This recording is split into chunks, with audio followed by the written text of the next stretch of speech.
Hello, ladies and gentlemen, still on our speaking scholarship competition.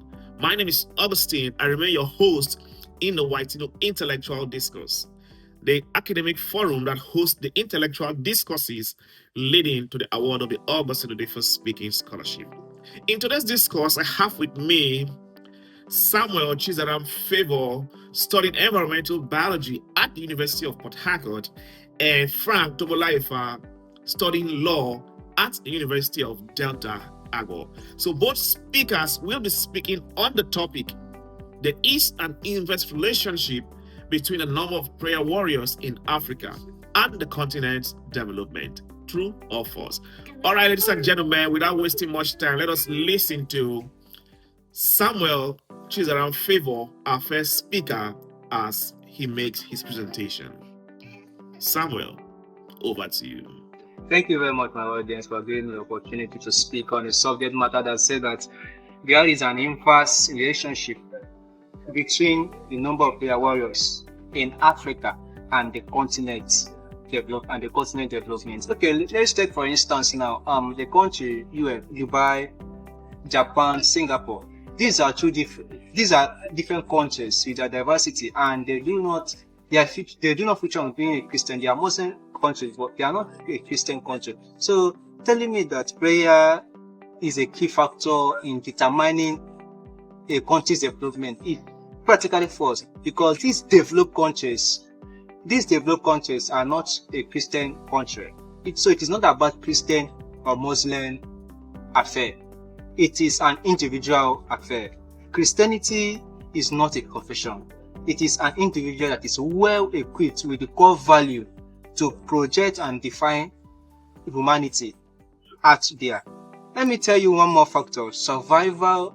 A country that is well developed is not a country that is survival-driven mentality, but is a country that is purpose-driven mentality. These are two different things put together. On that same point, development is tied to tangible factors like infrastructure, education, and healthcare, not prayer. Then if you come to Africa, Africa has complex issues. They have issues of healthcare, they have issues of education, governance, and policy making. These are issues that is affecting Africa. So it is not a prayer factor Africa. If Africa actually want to develop, they should look into a personal and individualistic curriculum. Thank you very much. All right, that was Samuel from the University of Port Harcourt. Let us listen to what Toubolayefa, our second speaker from the University of Delta Agbo, has for us. Toubolayefa, over to you. There is an inverse relationship between the numbers of prayer warriors in Africa and the continent's development. True or false? I am opposing the claim. It is very true that the relationship between spirituality, religion, and economic development is complex, and oftentimes it is influenced by multiple factors, including historical, political, and cultural. However, prayer warriors in Africa has played multifaceted roles in enhancing the continent's development. An average African would already debunk my claim and posit that with the inflating numbers of prayer warriors in Africa, they have done much harm than good. Now, stay with me as I help you see how prayer warriors have actually contributed to the economic development of the countries in Africa. As we all know, a couple of years now, Nigeria has been battling with insecurity issue, which serves as a prevailing threat to the nation's stability and unity. And having the President Bola Ahmed Tinubu, on the 27th of December 2025, who openly called upon religious leaders to, assist the government in surmounting insecurity in Nigeria. The president emphasized the importance of vigilance and prayer in addressing the security challenges of the country. This in itself shows that the president recognizes prayer warriors in Nigeria. The Global Prayer Safari, popularly known as GPS, it is an international prayer movement led by South Africans that bring together prayer warriors from across African nations such as Ethiopia, Uganda, Nigeria, to mention but a few. This movement is for the purpose of interceding for the overall well-being of the nations visited. From the activities of GPS, it clearly shows that prayer warriors are not passive about the challenges facing their countries. Rather, they are actively seeking for opportunities, to contribute to the continent's development through spiritual intervention. Think for a moment of this. The development of a country ought to be primarily influenced by governance quality, education, infrastructure, political stability, and what? Investment, foreign investment. But in countries like Ghana, South Africa, Nigeria, to mention a few, prayer warriors aren't just known for their skillfulness in praying, they are also entrepreneurs and business tycoons.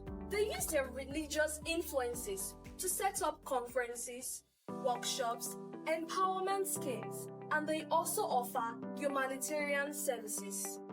Prayer warriors, as we have it, provide access to quality education through the establishment of schools and awarding scholarship to indigenous members of the location of the schools.